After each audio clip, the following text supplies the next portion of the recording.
세상이 변하면서 점점 더 사라지고 있는 것들이 많은데 천수답도 그 중의 하나입니다. 그래서 문자 그대로 하늘에서 내리는 물만 가지고 농사를 짓는 논이나 밭을 가리킵니다. 요즘은 곳곳에 댐이 건설되고 관계시설이 잘 갖춰짐으로써 옛날만큼은 물 걱정하지 않고 농사를 지을 수 있게 됐지만, 과거에는 비가 내리지 않으면, 그것도 때를 잘 맞추어 내리지 않으면 속수무책으로 흉작을 맞이할 수밖에 없었습니다. 그러니 우리 조상들이 하늘만 쳐다보면서 천수를 기다리던 마음이 얼마나 간절했는지는 오늘 사람들이 실감하기 어려울 것입니다. 이스라엘 사람들도 그처럼 하늘에서 내려오는 물에만 전적으로 의존하는 농사를 지으며 살았던 백성이었습니다. 1절 말씀 우리 다 같이 함께 봉독하겠습니다. 봄비가 올 때 여호와 곧 구름을 일게 하시는 여호와께 비를 구하라. 무리에게 소낙비를 내려서 밭의 채소를 각 사람에게 주시리라. 아멘. 이 말씀이 그처럼 비를 간절히 바라는 농부의 심정을 아는 사람만 제대로 실감할 수 있는 내용입니다.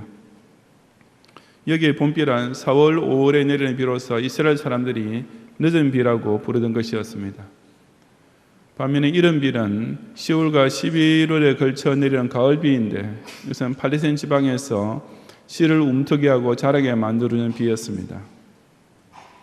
그에 비하여 봄비는 곡식을 연결고 있게 만드는 것으로서 풍성한 수확에 결정적인 영향을 주었기 때문에 자연히 그 비를 기다리는 농부의 마음이 얼마나 간절했을지는 두말할 필요조차 없을 것입니다. 오늘 본문은 하나님께서 이스라엘 백성을 향해 그렇게 봄비를 간절히 기다리듯이 내가 너에게 보낼 메시아를 간절히 사모하라고 명하시는 말씀입니다. 하나님께서 그 메시아를 통해 그르신 축복의 미래에 대한 청사진은 본문에서 크게 둘러 나누어지는데, 바로 6절 상반절에 기록된 내가 유다 족속을 견고하게 하며 요셉 족속을 구원할지라는 말씀이 이 10장 전체 내용을 크게 두 문단으로 나누는 분기점이 됩니다. 2절부터 5절까지의 말씀은 유다 족속을 견고하게 해주시는 내용이고, 6절 이하는 요셉 족속을 구원해 주시는 축복인 것입니다. 과연 유다 족속과 요셉 족속에 약속하신 그 새 삶은 어떤 것들이었습니까? 이 시간 저와 여러분은 우리가 비를 기다리듯이 간절히 사모해야 할 삶, 오직 메시아로 오신 예수 그리스도를 영접함으로써만 누릴 수 있는 새 생명이라는 것이 과연 어떤 것인지를 주신 말씀을 통해 함께 상고해 보고자 합니다. 성도의 새 생명은 첫째로 참된 주권자께로 돌아옴으로써 이전에 우상을 줬던 인생이 이제는 하나님만 유일신으로 섬기는 것입니다. 2절부터 6절 상반절까지 함께 봉독하겠습니다. 드라빔들은 헛하는 것을 말하며 복술자는 진실하지 않은 것을 보고 거짓 꿈을 말한즉 그 위로가 헛됨으로 백성들이 양같이 유리하며 목자가 없으므로 곤고를 당하나니 내가 목자들에게 노를 바라며 내가 수렴소들을 벌하리라. 만군의 여호와가 그 무리 곧 유다 족속을 돌보아 그들을 전쟁의 준마 같게 하리니 모퉁이 돌이 그에게서 말뚝이 그에게서 싸우는 활이 그에게서 권세 잡은 자가 다 일제히 그에게서 나와서 싸울 때에 용사같이 거리의 진흙 중에 원수를 밟을 것이라. 여호와가 그들과 함께한즉 그들이 싸워 말탄 자들을 부끄럽게 하리라. 내가 유다 족속을 견고하게 하며 라고 했습니다. 유다 족속이 견고하게 되는 복은 이스라엘 백성들이 온갖 우상 숭배에서 벗어나 참된 목자를 모시게 됨으로써 이루어질 일이었습니다. 구약에서 목자는 왕을 비유하는 경우가 많은데 본문의 문맥에서도 마찬가지입니다. 특별히 본문에서 유다 족속만을 강조해서 언급한 이유도 바로 여기에 있는 것으로서 오실 메시아는 정통 왕가에 있는 유다 지파를 통해 태어나게 되어 있었기 때문이었습니다. 예수님께서 이스라엘의 목자, 즉 왕으로 임하시기 이전의 이스라엘은 온갖 우상에 의존하며 그 지배 아래에 매여 있었습니다. 드라빔은 사람 모양으로 깎아 만든 가정의 수호신이었는데 때로는 그 집안의 상속권을 상징하기도 했습니다. 사람들은 이것이 자기 집안의 복을 가져다 준다고들 믿고 살았지만 실상 그런 우상이 약속해주는 복이란 헛하는 것들에 불과했습니다. 복술자는 점쟁이를 가리키는데 그들은 진실하지 않은 것을 보는 자들이었습니다. 즉 당신은 이런 복을 받게 됩니다 라든지 혹은 당신은 저런 재앙을 당할 위험이 있습니다 라는 따위의 거짓 꿈을 말하면서 백성을 미혹했던 것입니다. 그러니 그런 우상이나 점술이 사람에게 전해주는 소위 위로라는 것은 실로 헛된 것이 될 수밖에 없었습니다. 그래서 하나님께서는 이스라엘 백성들이 그런 우상 숭배의 미혹을 받으며 살던 상태를 가리켜 백성들이 양같이 유리하며 목자가 없으므로 곤고를 당하는 상태라고 하신 것입니다. 양이 참된 목자를 만나지 못하면 방황할 수밖에 없듯이 사람도 그 심령이 참 하나님을 모시지 못하면 별 수 없이 그런 저질스럽게 짝이 없는 미신 종교에 쉽게 빠져들게 되는 것입니다. 이어서 하나님께서는 당신의 백성들을 그런 지경으로 이끌어간 우상 숭배자들에 대하여 진노를 바르셨습니다. 내가 목자들에게 노를 바라며 내가 수렴소들을 벌하리라 하고 선포하신 말씀이 그 뜻입니다. 여기에 목자들이란 그런 우상 숭배의 사상을 가지고 이스라엘 백성을 억압했던 이방 나라의 왕들을 가리킵니다. 수렴소는 양을 직접 괴롭히는 짐승으로서 여기서는 그처럼 우상 숭배하는 왕들과 함께 이스라엘을 멸시하고 타락시킨 이방 민족들을 총칭하는 말입니다. 하지만 하나님께서는 그 무리 그 유다 족속을 돌보아 그들을 전쟁에 준막하게 만드심으로써 그런 불신 세력 우상 숭배자들을 징치하실 것이라고 하셨습니다. 유다가 어떻게 전쟁의 준마와 같이 견고한 족속이 될 수 있다는 말이겠습니까? 바로 엊그제까지만 해도 이방 왕들의 창칼에 힘없이 쓰러지고 이방 민족들의 종이 되고 온 세상에 비웃음거리가 되어 살던 유다 족속이 어떻게 하루아침에 오히려 그런 불신 이방 백성을 대항하여 싸울 만한 강력한 백성으로 탈바꿈할 수 있는 것이겠습니까? 그것은 곧 위대한 왕으로 오실 메시아를 모심으로써 이루어질 수 있는 일이었습니다. 사절에 기록된 내용이 바로 예수 그리스도께서 최강의 군주로 절대적인 주권자로 이 땅에 오실 것을 예언하는 말씀입니다. 모퉁이 돌이, 말뚝이, 싸우는 활이, 그리고 권세 잡은 자가 다 일제히 그에게서 나온다고 했습니다. 이 모든 표현들은 오실 메시아께서 교회를 든든히 세우는 기초가 되시며 교회를 굳건히 유지하는 주인이 되시고 원수를 멸하시는 심판주가 되시며 또한 진정한 절대 주권자로 오실 것을 상징하는 말들입니다. 그야말로 왕 중의 왕으로 진짜 임금으로 진리 메시아를 영접하게 될 때 유다 족속의 모습은 180도로 바뀔 것이었습니다. 이전에는 우상 숭배하는 민족에게 조롱거리가 되었던 패배자들이 이제는 용사같이 원수를 밟을 것이고, 과거에는 우상 숭배 종교에 동화되어 살던 옹졸한 겁쟁이들이 오히려 그 대적들을 부끄럽게 만드는 신앙의 전사로 탈바꿈하게 되는 것입니다. 사람이 예수 그리스도를 영접하지 않고 우상을 섬기며 그 밑에 빌붙어 사는 것은 실로 저속하고 처참한 인생이 될 수밖에 없습니다. 돈, 권력, 명예, 성공 이런 것들은 시대와 장소를 초월하여 사람이 우상을 만들 때마다 항상 똑같이 추구하는 불변의 소원 제목들입니다. 이런 것들만 내 집안에 들어오게 되면 틀림없이 행복해질 것이라고 기대하면서 부적이나 성상 따위의 현대판 드라빔을 현관에 붙이거나 벽에다 걸어놓습니다. 자신의 미래 이런 것들만 보장된다면 세상 그 누구보다 만족스러운 인생이 될 수 있다고 확신하면서 오늘날의 복술자들이 예언해주는 거짓 꿈을 철석같이 믿고 사는 것입니다. 하지만 그런 사람들은 필연적으로 유리하는, 즉 방황하는 인생이 되고 공고를 당하는, 즉 저주를 스스로 불러들이는 인생으로 끝나게 될 수밖에 없음을 깨달아야 합니다. 그런 헛된 것들을 믿고 의지하며 그런 진실하지 않은 것들을 자기 인생을 좌지우지할 주권적 존재라고 받든다는 것은 그 얼마나 어리석은 모습이겠습니까? 그러므로 우리는 그 무엇보다 먼저 왕 중의 왕으로 오신 예수 그리스도를 통해 자신의 인생의 진정한 주권자를 찾아야 합니다.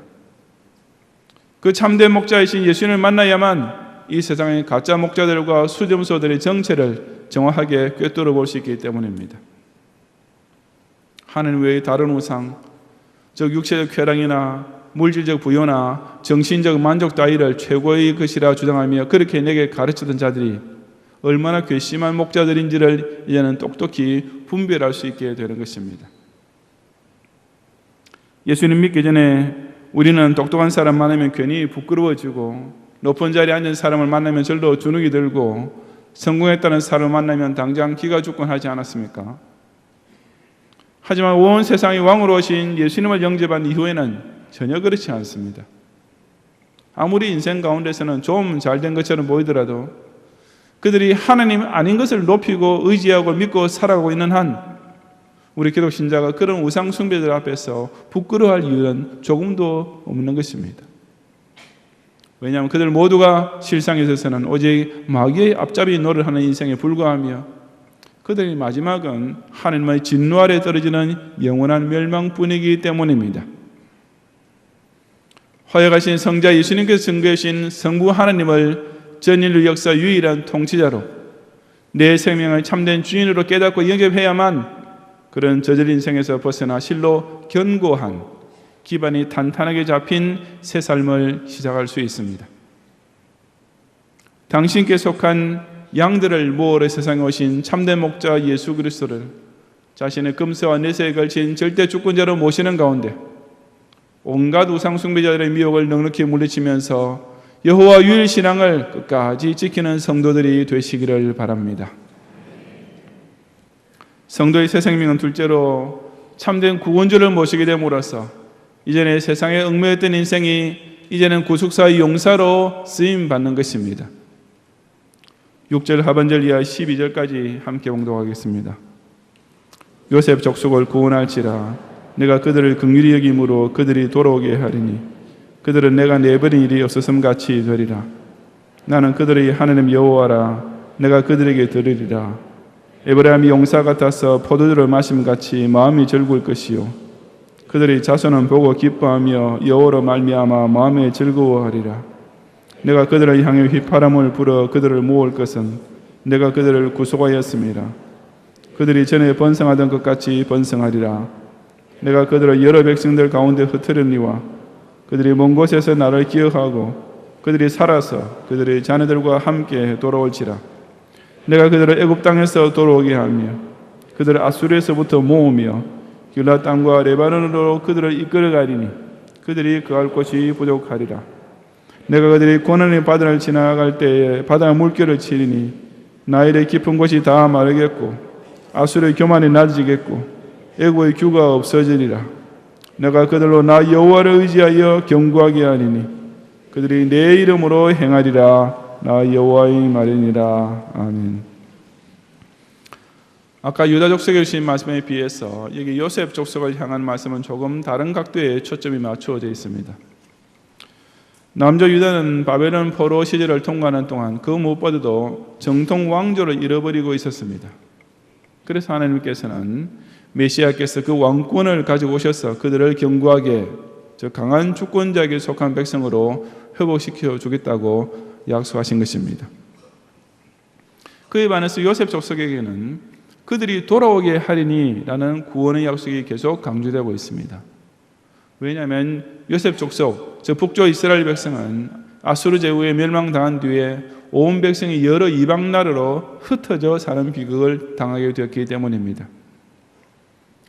그러니 그 요셉 족속에 있어서 그처럼 뿔뿔이 흩어져 살던 자기 족속이 다시 한 곳에 모이게 된다는 것은 실로 꿈 같은 일이요 전혀 실현 가망성이 없는 공상에 불과했습니다. 하지만 그런 요셉 족속이었기 때문에 하나님께서 그들로 하여금 그 고토로 돌아오게 하리라는 약속을 본문에서 수차례 반복해 주신 것입니다. 내가 그들을 애굽 땅에서 돌아오게 하며 그들을 아수르에서부터 모으며 라는 말씀이 바로 그런 맥락입니다. 하나님께서는 그렇게 해주시기 위해 심지어 내가 그들을 향하여 휘파람을 불어 그들을 모을 것이라고까지 말씀하셨습니다. 그래서 목자가 자기 양떼를 모으기 위하여 특정한 신호를 보내는 것에 비유한 말씀입니다. 그러므로 비록 그들이 이전에는 하나님께서 여러 백성 가운데 내버리고 흩었던 백성이었지만 이제는 그들이 아무리 먼 곳에 있다 하더라도 하나도 빠짐없이 살아서 그들의 자녀들과 함께 반드시 돌아오게 해주실 것이었습니다. 그것은 요셉 족속에 있어서 실로 불가능한 꿈이 현실로 이루어지는 것이나 다름없었습니다. 그리고 그처럼 흩어져 있던 자기네를 다시 완전히 모아오시는 것을 보게 될 때 요셉 족속은 사실상 하나님께서 자기네를 내버린 일이 없었음을 깨닫게 될 것이었습니다. 그런 놀라운 구원 역사를 통해 에브라임, 즉 요셉 족속은 하나님께로부터 긍휼히 여김을 받았으며 하나님 여전히 그들의 하나님 여호와이신 것을 확신하게 되면서 실로 여호와로 말미암아 마음에 즐거워하는 새 삶의 기쁨을 만끽하게 될 것이었습니다. 10절 하반절 이하의 말씀은 그 후에 요셉 족속은 하나님께서 그들을 이끌어 가시는 나라를 이전에 자기네들을 지배하고 괴롭히던 이방 나라들을 향해 지극히 당당하게 나아가게 될 뿐 아니라 오히려 그할 것이 부족할 정도로 그 땅들을 정복하게 될 것을 예언합니다. 그들이 여호와를 의지하고 그 이름으로 행할 때, 즉 자기를 구원하시고 불러 모으신 하나님의 이름을 높이 받들고 세상을 향해 전진하는 용사로 탈바꿈하게 될 때, 그 이방 족속들의 교만이 낮아지고 그 부신 임금의 규, 즉 왕권의 상징인 홀이 사라져버리게 될 것이라고 한 것입니다. 이전에는 부신 세상의 힘에 짓눌려 살던 인생이 이제는 오히려 세상 앞에 영적으로 왕노를 하며 세상을 변화시키며 세상을 굴복시키는 놀라운 인생으로 바뀌게 될 것이라는 말씀입니다. 아까 유다 족속의 경우와 마찬가지로 이 요셉을 향한 예언 역시 오실 메시아를 통하여 신약 성도에게 성취될 약속이었습니다. 역사적으로 요셉 족속이 다시 북쪽의 이스라엘에 모여 번성하며 사는 때는 오지 않았기 때문입니다. 하지만 그 대신 이 예언은 예수 그리스도를 통해 한 구절도 빠짐없이 완벽하게 성취되었습니다. 우리 역시 모두 다 이전에는 불신앙의 여러 백성들 가운데 흩어져 살던 죄인이었습니다. 그 장망성에서 빠져나왔다가는 살 길이 없을 것이라고 착각하면서 또 스스로 빠져나올 힘도 없이 그냥 섞여서 같이 죽어가는 자들이었습니다. 그야말로 악인들이 꾀는 소리를 따르며 죄인들이 모여있는 길에 서 있고 하나님을 거역하는 오만한 자들이 모인 자리에 함께 앉아 있었던 것입니다. 하지만 하나님께서 그렇게 살던 우리를 향해 내 백성아 거기서 나오라고 불러 모으시는 구속사역이 발동되면서 실로 기적 같은 일이 벌어지게 됩니다. 죄인이었던 우리가 예수 그리스도의 십자가를 통해 선포한 이 복음의 휘파람 신호를 듣고 이 교회에 같이 모여 거룩한 공동체를 이루게 되었습니다. 그 십자가 구역사역을 통해 하나님께서 우리에게 얼마나 큰 긍휼을 베풀어 주시는지를 깨닫게 되었습니다. 그리하여 하나님만이 우리의 참신이 되심을 고백하면서 오직 그분께만 모든 영광과 찬양과 감사를 돌리는 가운데 실로 여호와 하나님이라여 기뻐하고 즐거워하는 새 삶을 누리게 된 것입니다. 우리 자신뿐 아니라 우리의 자녀들과 함께 이 교회 안에 모여 살게 되었습니다. 그리고 주님 재림하실 때까지 이 땅을 정복해가며 그할 것이 부족할 정도로 복음 운동을 땅까지 확장시켜 나가는 복을 누리고 있습니다. 이전에는 그저 먹고 살기에만 바빠서 늘 세상에 끌려다니며 하루하루 비참하게 살던 우리가 지금은 지극히 높으신 하나님 이름을 받들고 이 천년 왕국을 통해 세상을 향하여 그리스도와 함께 왕노를 하는 당당한 인생이 된 것입니다. 실로 놀라운 일이 저 여러분에게 실제로 벌어진 것이 아니겠습니까? 장망성에 흩어져 살다가 구원의 은혜로 확신하게 된 자들이 이 거룩한 공동체에 부름받고 함께 모여서 세상을 이기며 살게 된 이 새 삶은 2000년 동안 나라 없이 살던 이스라엘 민족이 팔레스타인 땅에 다시 모여 살게 된 것과는 비교도 할 수 없을 정도로 크고도 경이로운 하나님의 역사입니다. 이전에는 회사 사장의 눈치만 살피고 거래처와 고객에게 굽실거리며 살아야만 했던 인생이 이제는 하늘에 계신 주인께서 내게 맡겨주신 달란트를 가지고 부지런히 장사하여 그리스도의 구속사 완성을 위해 요긴하게 쓰임받는 청지기로 격상된 것은 미약한 에브라임이 애국과 아수르라는 대제국을 압도하는 승자로 탈바꿈한 것이나 다름없는 기적 중의 기적인 것입니다. 한번 택정하신 자를 결코 내버리지 않으시고 반드시 교회를 통해 불러 모아오시는 이 예수 그리스도를 나의 영원한 구원주로 모시는 가운데 이제 더 이상 썩을 것과 죽을 것에 끌려다니지 말고 오직 그의 나라와 의를 위한 선한 일에 크게 쓰임받는 구속사의 용사들이 되시기를 바랍니다. 성도 여러분, 70년 동안의 바벨론 포로에서 해방을 받고 고국으로 돌아왔던 이스라엘 백성에게는 실로 새 생활의 복이 절실했습니다.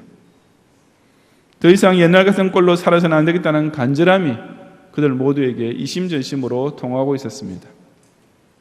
신앙생활에 실패하고 그 결과 육신생활도 저주 아래 있던 과거로부터 이제는 정말 깨끗이 벗어나서 완전한 새 삶을 시작하겠다는 결단이 고국으로 귀하는 모든 이스라엘 백성의 마음에 사무치고 있었던 것입니다. 하나님께서는 그런 새 삶이 바로 당신께서 보내실 메시아를 통해 이루어지게 될 것이라고 약속하셨습니다. 메시아를 통해 은혜의 단비가 내림으로써 그를 믿는 성도에게는 그야말로 새 생명의 삶이 움트고 자라며 열매가 맺히는 축복이 나타날 것이기 때문이었습니다. 예수님이 없는 삶은 오로지 우상에게 지배당하는 인생이요 여지없이 불신상에 끌려다니는 인생일 뿐입니다. 아무리 내 마음대로 자유롭게 산다고 생각해도 실상은 마귀의 자식이 되는 것이며 아무리 내 딴에는 열심히 산다고 해도 실상은 사탄의 종로라는 인생이 될 뿐인 것입니다. 그랬던 우리가 예수 그리스도께서 화요광 세우심으로써 진짜 왕을 모시며 놀라운 구세주를 따를 수 있게 되었습니다. 바로 그 메시아를 영접하기만 하면 모든 죄의 속박에서 자유함을 얻고 온갖 사탄의 미혹에 대하여 넉넉히 이기는 생을 누릴 수가 있는 것입니다. 왕중의 왕으로 화요강사신 예수님을 아직도 자신의 심령 속에 진실로 모시지 못한 사람은 그야말로 비 한 방울 내리지 않는 빈들처럼 바짝 말라있는 인생입니다. 내 인생이 더 이상 그런 메마른 상태로 계속되어서야 하겠습니까? 영접하고 따르기만 하면 절로 많은 과실을 맺게 해주는 포도나무와 같은 예수님을 자신의 구원주로 믿지 않는 사람은 마치 뿌리의 물기를 빨아들일 길이 없는 둥지에서 잘린 가지처럼 살아있는 것 같지만 실상은 이미 죽은 인생입니다. 그렇게 마르고 마르다가 결국 아궁이에 던져져 불에 타 죽을 심판의 날만 기다렸어야 되겠습니까? 내셔널 지오그래픽 같은 과학 다큐멘터리 텔레비전에 보면 아프리카의 대초원 지대에서 벌어지는 신비한 생명의 활동이 생생하게 방영됩니다. 그런 대초원은 1년 중 대부분이 비 한 방울도 내리지 않은 건기로만 이어지다가 우기가 되면 일시적으로 엄청난 양의 폭우가 내리는데 그 비가 한번 지나가고 나면 정말 신기하기 짝이 없는 변화가 당장 나타나게 됩니다. 그처럼 바짝 말라서 흙먼지만 휘날리던 땅이 며칠 사이에 눈을 의심할 정도로 푸르디 푸른 초원과 습지로 탈바꿈하고 땅속 깊이 그의 죽은 것처럼 묻혀있던 개구리나 물고기들이 정말 거짓말처럼 꿈틀거리면서 되살아나는 것입니다. 실로 물이 곧 생명의 근원이라는 생각이 절로 들 정도로 그 단 한 번의 짧은 비가 그 광활한 대초원의 온갖 식물과 동물의 생태계 사이클을 1년 내내 유지시켜 주는 것입니다. 바로 성령의 단비가 그렇게 메말라 죽어가던 우리를 변화시켜 새 생명을 누리게 만들어주는 신비한 능력을 발휘합니다. 왜냐하면 오직 성령의 감화 감동만이 우리로 하여금 이 놀라운 인생의 주권자신 예수님을 영접할 마음이 생기게 하며 이 고마운 생명의 구원주신 그리스도를 모시고 따르는 새 삶을 시작하게 만들어주기 때문입니다. 그래서 우리가 가장 갈급해하고 간절히 사모해야 할 비는 바로 이처럼 예수님을 믿고 따라가게 해주는 성령의 은혜가 아니겠습니까? 예수 그리스도를 왕으로 구세주로 영접함으로써 우상의 미혹을 벗어나고 불신의 세력을 오히려 타파하는 놀라운 새 생활, 참으로 봄비와 소낙비처럼 시원하고 기쁜 새 생명의 은총을 꼭 누리는 성도들이 되시기를 주님의 이름으로 축원합니다.